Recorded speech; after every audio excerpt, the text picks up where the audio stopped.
você abra a sua Bíblia comigo. Evangelho de Marcos, capítulo 4, verso 35. Assim a palavra do Senhor. E naquele dia, sendo já tarde, disse-lhes Jesus: passemos para o outro lado. E eles, deixando a multidão, levaram consigo Jesus, assim como estava, no barco. E havia também com ele outros barquinhos. Levantou-se então um grande temporal de vento, e subiam as ondas por cima do barco, de maneira que já se enchia. Ele estava na polpa do barco, dormindo sobre uma almofada. E despertaram Jesus, dizendo: Mestre, não te importa que pereçamos? E ele então, despertando, se levantou, repreendeu o vento e disse ao mar: cala-te, aquieta-te. E o vento aquietou-se, e houve grande bonança. E disse-lhe Jesus: por que vocês estão tão temerosos? Como vocês não têm fé? E sentiam um grande temor, e diziam uns para os outros: quem é este que até os ventos e o mar lhe obedecem? O texto ele é muito conhecido. Fala da primeira tempestade que Jesus passa com os seus discípulos. Já preguei tanto sobre ela, e normalmente a gente fala, sobre o que a tempestade gerou, para onde Jesus estava indo. Porém, Ana, tem algo antes que hoje Deus me levou a avaliar. Por mais que eu já tenha lido o capítulo 4 de Marcos várias vezes, sinceramente, eu nunca tinha me atentado à primeira parte do capítulo. Se você puder, vá comigo em Marcos 4, no verso 1 e no verso 2. E você vai descobrir que os discípulos com Jesus já estavam no mar da Galileia, ali no lago de Genezaré. A Bíblia chama de mar, mas não é mar na verdade, é uma lagoa, uma lagoa de água doce. Mas como os ventos batem, naquele braço do mar, naquele canal, eles agitam tanto as águas que ficou apelidado de mar. E por ter também pedriscos e areia na beira, eles chamam de praia, então eles chamam de mar da Galileia. Mas não é um mar de água salgada, é um lago de água doce, que faz uma ligação da Judéia, território dos judeus de Israel, com Gadar, ou melhor, Decápolis.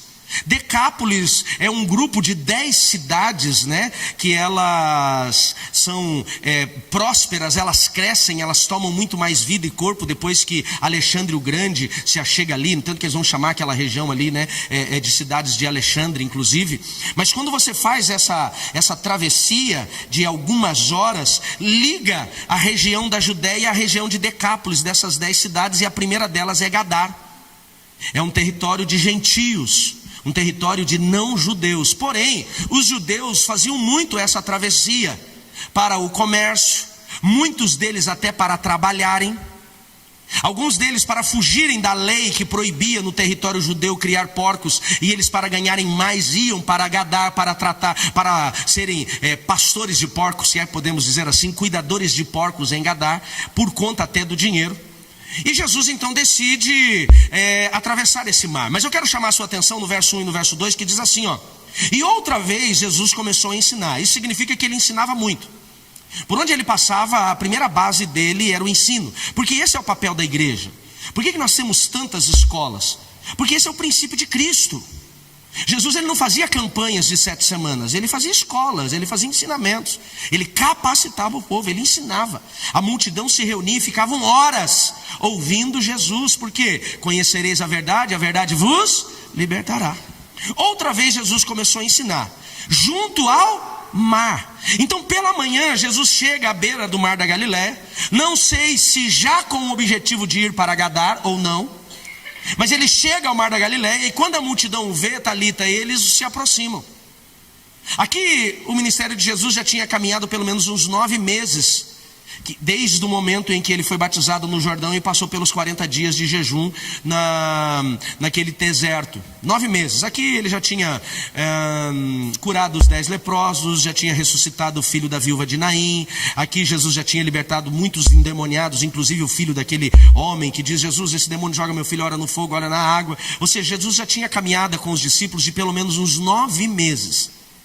Ele já tinha multiplicado os pães e os peixes. Então o povo, já sabendo da sua fama, quando ele chegava, eles se aproximavam. Muitos deles queriam cura, outros queriam libertação. Uma grande multidão queria comida de graça, queriam pão e peixe, porque já sabiam do que ele tinha feito. E quando essa multidão começa a chegar, o que Jesus vai fazendo? Ele vai ensinando, e o povo vai apertando, vai apertando. Então o verso 1 ainda continua dizendo: e ali grande multidão se aproximou dele, de sorte que ele precisou entrar e assentar em um barco sobre o mar da Galileia. Acontece a mesma coisa que aconteceu quando ele encontrou Pedro e disse: posso entrar no seu barco?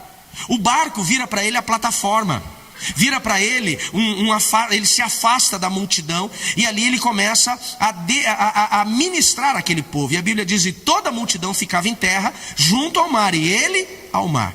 E ele ensinava-lhes muitas coisas através de parábolas e dizia sobre a sua doutrina. Ele estava capacitando e amadurecendo o povo.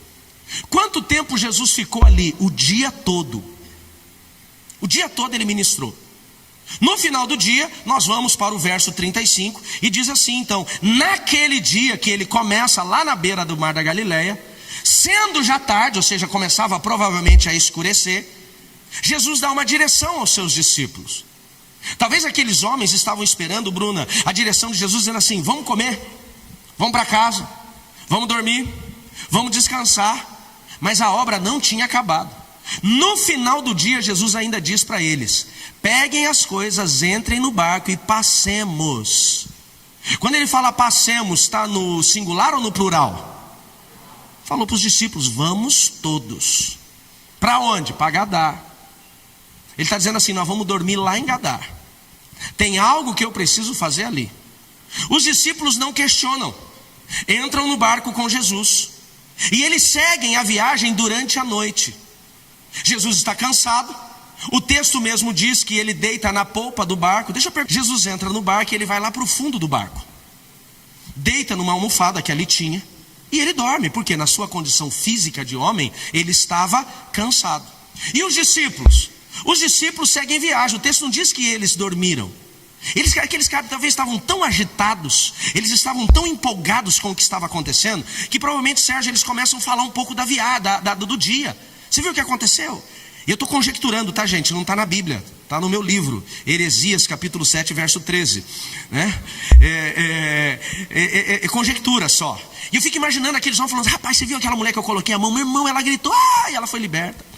E o outro falando: mas isso não é nada. E aquele cara que chegou mancando da perna, quando eu orei por ele, a perna dele voltou ao lugar, Deus curou. E aqueles homens estão tão empolgados, que eles não prestam atenção que uma tempestade está se levantando. A Bíblia diz que no meio da viagem, no meio da caminhada, no meio da jornada, de repente um forte vento levantou, e as ondas começaram a bater no barco com tanta violência, Kelly, tanta violência, que aquele barco quase se arrebentava.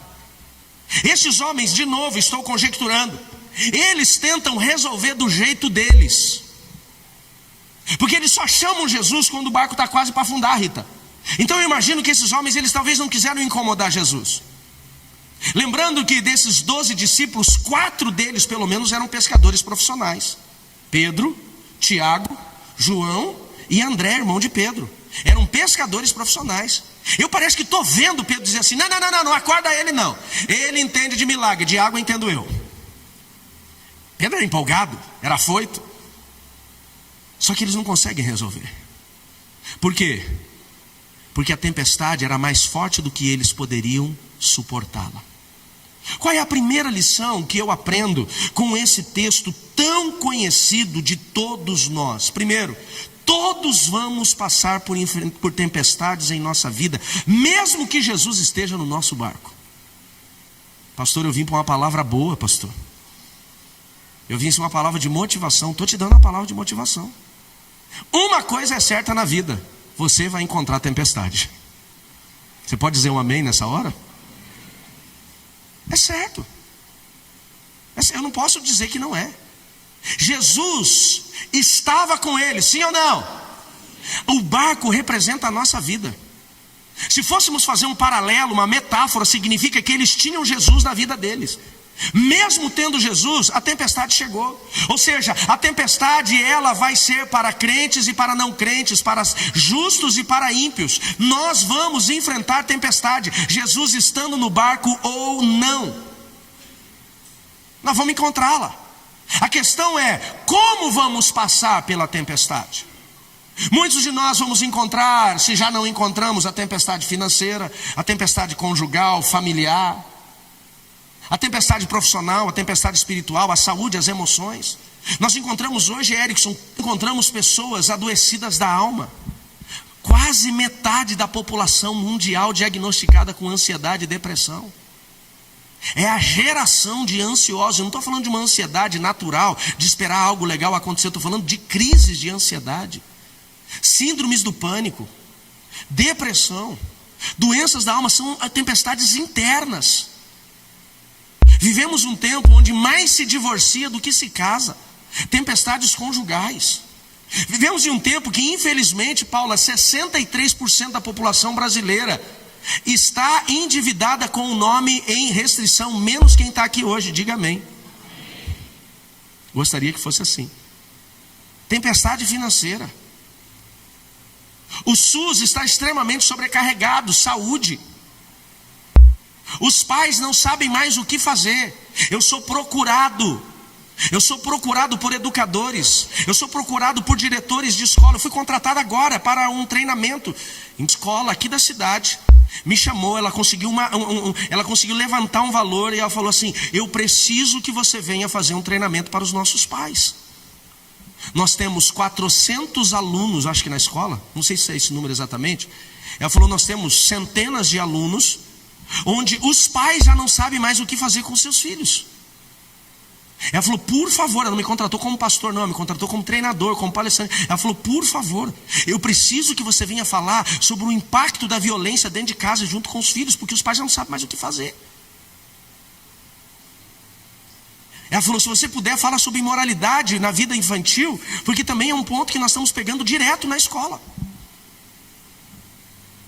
Ela falou: por favor, me ajuda. E é claro que eu vou lá, e já vamos levar o time de evangelismo já, né, Nessa? E já vamos, depois da palestra, já fazer alguma coisa para ganhar esse povo para Jesus, amém, queridos? Nós vamos levar Jesus para eles. Nós vamos levar Jesus para eles. A tempestade está chegando. Independente de Jesus estar no barco ou não. Quais são as características que nós encontramos na tempestade? Primeira característica dela é que elas são inevitáveis. Se você puder, abra sua Bíblia comigo em Isaías 43. Isaías 43, Miguel, é a palavra rema de Deus na minha vida. Quando eu estou desviado e volto para Jesus, essa é a palavra do impacto de Deus na minha vida. E eu acho maravilhoso a mensagem que Deus traz nessa palavra. Ele diz assim, ó. Aliás, nós vamos ler juntos.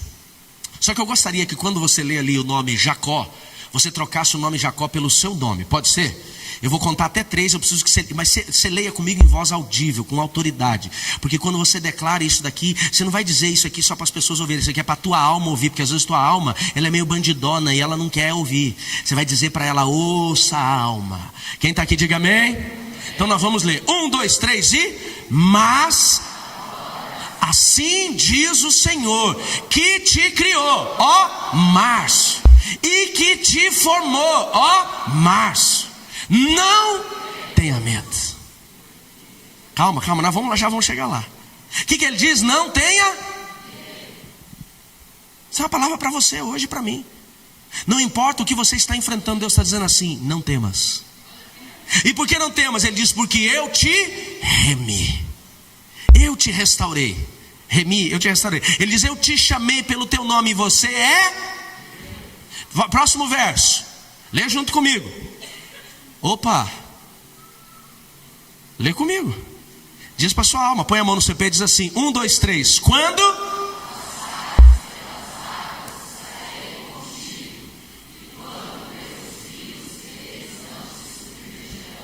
E quando passares pelo fogo, não. Isso é para você, você pode dizer amém? Nós gostamos muito do verso 1. Eu te chamei pelo teu nome. Eita glória! Para quê? Pra você passar pelas águas profundas. O que é maravilhoso é nós entendermos que independente do que nós vamos enfrentar, ele diz ali, eu estarei com você. Olha o que diz o início do verso 2 aqui. Ele diz, se passares. Não, porque se, Maurício, nos dá a compreensão do quê? De uma possibilidade, talvez sim, talvez não. Ele não usa o termo se, ele usa o termo é certo. Em algum momento nós vamos passar, ou seja, a tempestade, ela será inevitável. Porém, Vanessa, ele diz, eu estarei com você. Você pode dizer amém? Segunda característica da tempestade. Tempestade é algo que nós não controlamos. Se você está passando por uma situação desconfortável, você tem o controle, não é tempestade, pode ser um vento, pode ser uma chuva, mas não é tempestade. Tempestade é uma coisa que nós perdemos o controle. Aliás, existem tempestades que, se nós não passarmos por ela, nós não vamos deixar Jesus entrar no barco. É para nós aprendermos a entregar o controle para Ele. Terceira característica da tempestade nessa palavra. A tempestade, ela vai revelar muitas coisas. A primeira delas vai revelar a nossa fé ou a falta dela. Vai revelar a nossa fé ou a falta dela. Quando Jesus acalma a tempestade, o que ele diz para os seus discípulos? Onde está a vossa fé? Aquela tempestade revelou que faltava confiança. Aquela tempestade revelou que faltava conhecimento. No entanto, que um discípulo cutuca o outro depois que Jesus acalma a tempestade. Paulinho diz assim, quem é este? Eles já andavam com ele 9 meses pelo menos. Eles já tinham visto ele fazer vários milagres sobrenaturais. Mas sabe quando eles foram conhecê-lo? Quando eles enfrentaram a tempestade. A tempestade revela até o quanto nós estamos dispostos a andar com ele. Quarta característica da tempestade, eu estou sendo meio rápido mesmo, porque tem muita coisa para falar com vocês. Tempestades, Bruno, são pedagógicas, não destrutivas. Pedagógicas. O que significa? Toda tempestade tem uma lição para mim e para você. Parece que Deus está falando sobre lições. Domingo passado Deus falou com a gente sobre perdas. O que nós podemos aprender com as perdas. E hoje, o que nós podemos aprender com a tempestade. Sabe quais foram as maiores oportunidades de aprendizado e de experiências com Deus na minha vida? Quando eu estava passando por tempestade. Dificilmente você aprende alguma coisa quando tudo está bem. Churrasco em casa, picanha, Coca-Cola, você não aprende muita coisa. Agora, não tem comida no prato, você aprende. Até a orar a gente aprende. Sim ou não? O casamento vai bem, está uma paz em casa, você não aprende muita coisa. Chegou em casa, a mala está na porta e a mulher falou, não te quero mais, você aprende muita coisa. Tempestade nos ensina. Agora, sabe por que alguns de nós não passamos só uma noite igual os discípulos passaram, Marcos, mas ficamos um tempo? Por quê? Porque nós não aprendemos. Pastor, o senhor falou que a tempestade é para passar, e eu estou vivendo nela. Se você está vivendo nela é porque você infelizmente está esqueci a palavra aqui, gente, isso é falta de dormir. Recusando, nossa, palavra tão simples. Está se recusando a aprender. E aí tem que começar a vir. Tem gente, Caio, que parece que tem que passar a tempestade todo mês, porque senão ele não vem para a igreja. Porque ele só vem para a igreja quando tem tempestade. Pau torou, vamos no culto. Tá tudo bem, vamos assistir Netflix. Vamos no parque. Pau torou, vamos adorar a Deus. Aí parece que tem gente que toda sexta-feira de ceia, que o domingo é de ceia, tem que passar uma tempestade pelo menos para ele vir tomar ceia. Não, né? Não. Mas nós precisamos entender isso. Tempestade é pedagógica. Tem um papel para nos ensinar, para nos capacitar, para nos preparar. Última característica. Tempestade nos faz lembrar de Jesus. Porque quando aqueles homens enfrentaram a tempestade, para onde que eles correram? Para Jesus. Não te importa que pereçamos. Nós vamos encontrar nas Escrituras Sagradas outras pessoas que enfrentam tempestades. Paulo enfrentou tempestades, os próprios discípulos enfrentaram tempestades, Jona enfrentou tempestades. Cada tempestade tinha ali um gerador naquela situação, mas todos aqueles que foram até Deus, eles encontraram a resposta e eles encontraram o milagre. Amém, queridos? Deixa eu dizer, se você está enfrentando tempestade, Deus, Ele quer trazer paz na sua tempestade. Mas Ele também quer te trazer lições importantes, que se você aplicar na sua vida, isso daqui vai gerar coisas extraordinárias na sua e na vida de muitas outras pessoas. Primeira lição: todos vamos enfrentar tempestade, mesmo Jesus estando no barco, Breno. Segunda lição, se você gosta de anotar, anota lá. Nós precisamos entender que muitos de nós, quando começamos a passar pela tempestade, vamos ficar sozinhos. A tempestade não é para a multidão estar com você, a tempestade é para você sozinho. Vai comigo no texto, no verso 36. Olha que coisa interessante. Verso 35, finalzinho da parte, do finalzinho do verso 35 diz assim: e Jesus disse para ele: passemos para o outro lado. Sim ou não? Verso 36 diz: e eles deixando a multidão. Uma das coisas mais importantes quando nós começamos a entender tempestade, é muito certo que você, quando passar pela tempestade, aquele monte de gente que estava com você na bonança não vai continuar contigo. Aliás, Jesus nem quer que eles estejam. E o texto diz assim: e deixando a multidão. Até porque a tempestade, Juninho, revela quem de fato está contigo no barco e quem não está. Volta para o texto, o verso 36 ainda. Olha o que diz o texto: e deixando eles a multidão, levaram Jesus consigo, assim como ele estava no barco. E haviam com eles também outros.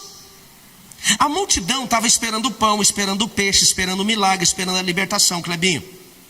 Quando Jesus diz: passemos para o outro lado, Jesus com os 12 discípulos entram no barco principal. Eles começam a viagem no mar da Galileia, no lago de Genezaré. E aquele povo que estava próximo entraram também nos seus barquinhos e vieram atrás. Agora passa para mim o próximo verso. E levantou-se uma grande tempestade, um grande temporal de vento, e subiam as ondas por cima. Quantos barcos tem ali? Quantos barcos tem ali? Por que todo mundo só um pouquinho falou? Você é bom de português? Está no plural ou está no singular? Quantos barcos passaram pela tempestade? Volta ao anterior. Volta. Saiu só um barco da praia? Saiu mais, sim ou não? E diz outros barquinhos. Outros barquinhos seria o barco de Jesus e pelo menos mais 2. Eu acredito que mais. Sair com você, um monte de gente vai sair, mas enfrentar a tempestade vai ser só você e quem está no barco com você. É outra coisa inevitável. Tem gente, Fabiola, que quando começa a passar a tempestade, começa a reclamar que o povo está abandonando. Não estão abandonando. Jesus está revelando quem está e quem não está contigo. Aprenda a enfrentar as tempestades quem está no barco. Quando falamos do barco, fala de quem está com a gente. Quando fala do barco, fala de gente que nos ama. Quando fala no barco, fala de gente que está do nosso lado o tempo todo. E outra coisa, meu irmão, se você está no barco na hora da tempestade, não pula do barco não, que você vai morrer na praia, vai morrer na água agitada. Começa a enfrentar a tempestade no casamento, fala: vou separar, vou divorciar. Não, você fica nesse barco, bonitão. Aguenta aí, filha. Porque se você está no barco, é para você ficar lá. A multidão abandona, você fica. Posso ouvir um amém? Pastor, hoje eu vim para a igreja, pastor, estava pensando em divorciar. Vim buscar uma resposta de Deus. Deus está respondendo: fica onde você está. Eita, é de Deus. Não foge, não abandona. A multidão abandona. Quem está no barco fica junto. Quem está no barco garra junto. Muitas vezes estamos enfrentando situações desconfortáveis. E quando começamos a enfrentar essas situações desconfortáveis, começamos a ficar sozinhos, nosso coração se amargura por causa disso. Não amargura não, pelo amor de Jesus. Fica firme naquilo que Deus tem para você. Fica firme no propósito de Deus da sua vida. Posso ouvir um amém sobre isso? Olha que coisa interessante. Esses homens estavam à beira da praia, junto da multidão, orando pela multidão. Esses homens estavam ministrando a multidão. Esses homens muitas vezes, ou 2 vezes pelo menos, eles alimentaram a multidão. Eles estavam o tempo todo cercados por gente. Onde eles iam, o povo estava com eles. Mas quando chegou a tempestade, ficaram sós. Porque a tempestade, além de revelar quem está no barco e quem é multidão, a tempestade também tem um papel, um propósito de nos capacitar a aprendermos a viver os nossos problemas sozinhos. Não reclame quando as pessoas não te derem atenção na tempestade. É para você passar por ela. Tem gente que na hora da tempestade, ele começa a murmurar lá no Facebook. Porque quando tem picanha, todo mundo está junto. Quando tem tempestade, a gente fica sozinho. Claro que sim. Eu não quero viver a tempestade dos outros. Olha aquele cara, dono do barco que Jonas entra. Jonas desobedece ao Senhor, sim ou não? Deus diz para ele ir para um lugar, ele vai para outro. Para fugir do Senhor, ele entrou num barco que ia para uma direção oposta a Nínive. O que aconteceu com aquele barco? Veio uma. A tempestade era para o dono do barco? A tempestade era para a tripulação do barco? A tempestade era para os viajantes que pagaram passagem no barco? Mas porque tinha uma pessoa errada no barco, todo mundo enfrentou a tempestade.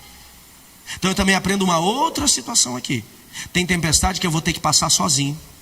E tem tempestade que eu estou enfrentando que eu não deveria nem estar nela. Foi eu que entrei no barco, ou deixei outra pessoa entrar no meu barco.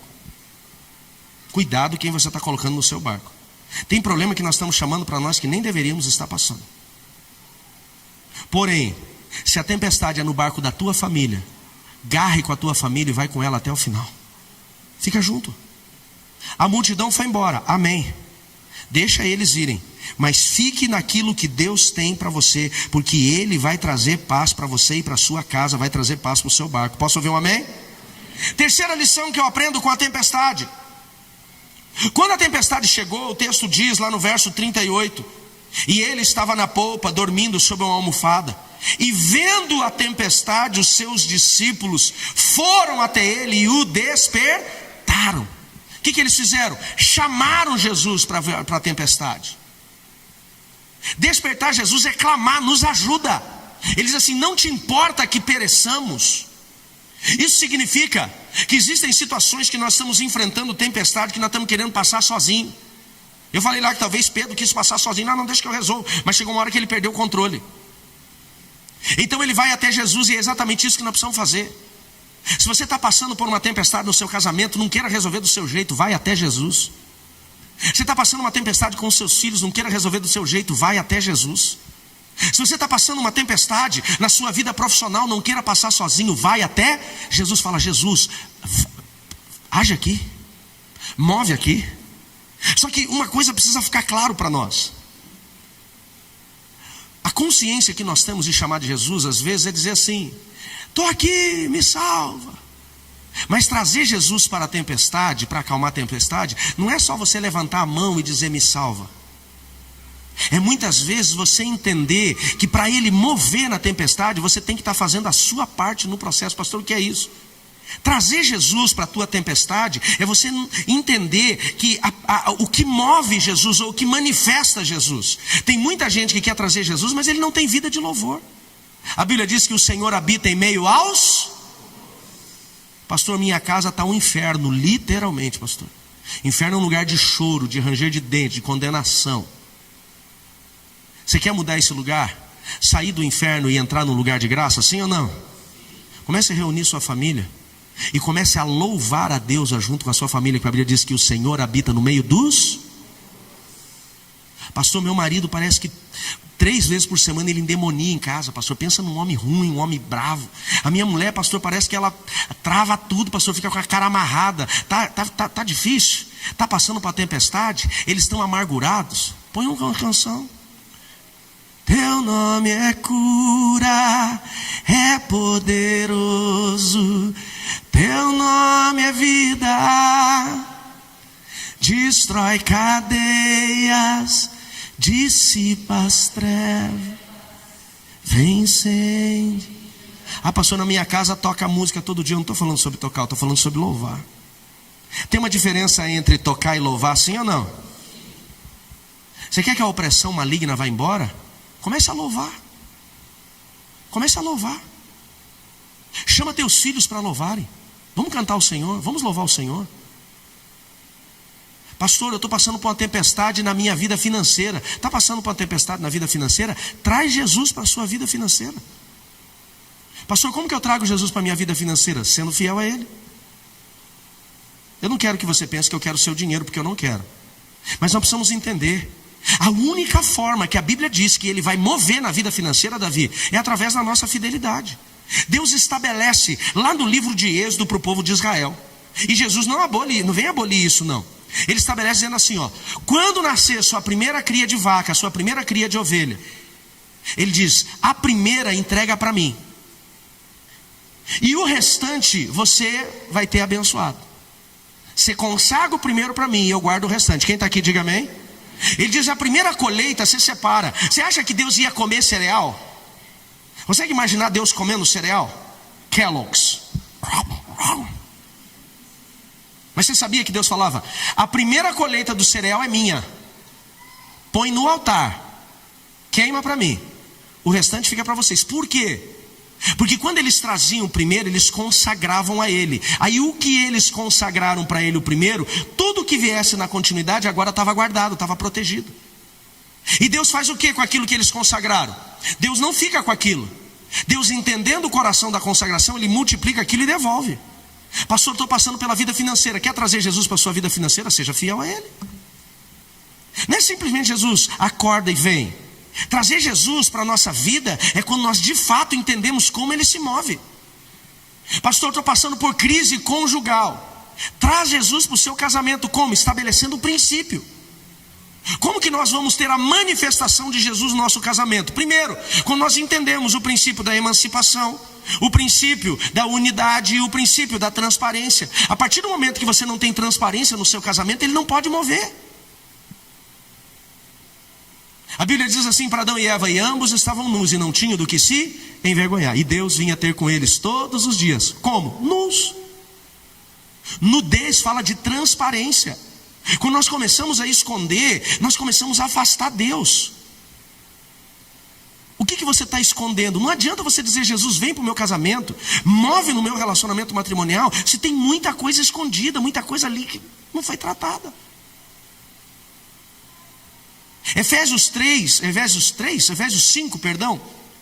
ele diz assim: mulheres, homens, amem vossas mulheres, e mulheres, respeitem os vossos maridos. A partir do momento em que nós homens, tem macho aí? Não somos românticos, não amamos de fato ao nível de Jesus, que deu a sua vida pela noiva, nós não vamos trazer Jesus para o nosso casamento. Não vamos falar a verdade? Vou falar nós, porque nós mesmo, nós somos grossos, frio. Ninguém fala amém nessa hora para dizer a verdade, pastor, é verdade. É só eu que sou, né? Nós somos desconectados.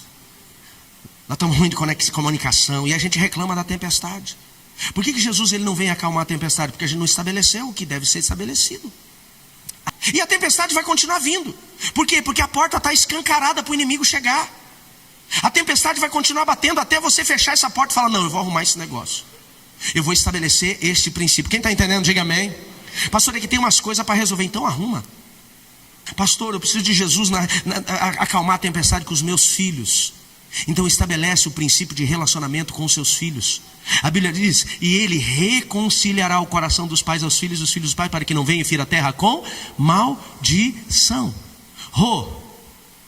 Quando o coração está longe, afastado, a tempestade vem. Quer trazer Jesus para a relação com os teus filhos? Reconcilia.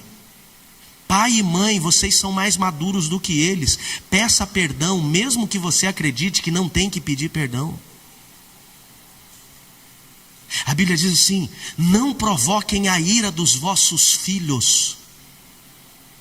Não provoque a ira. Tem coisas que nós não entendemos o processo de direção e limite com falta de respeito. Você não bate mais na cara do teu filho quando ele já tem 16 anos. Você deveria ter passado a vara quando ele tinha 4. A vara. E na parte mais rechonchuda, isso aqui foi preparado para isso, irmão. A Bíblia diz: a vara afasta a loucura da criança. Não adianta você querer esmurrar ele quando ele tem 17, 18. Agora você senta e conversa. Agora você senta e reconcilia. É assim que nós fazemos. Porque aí você vai trazer Jesus. Reconcilia.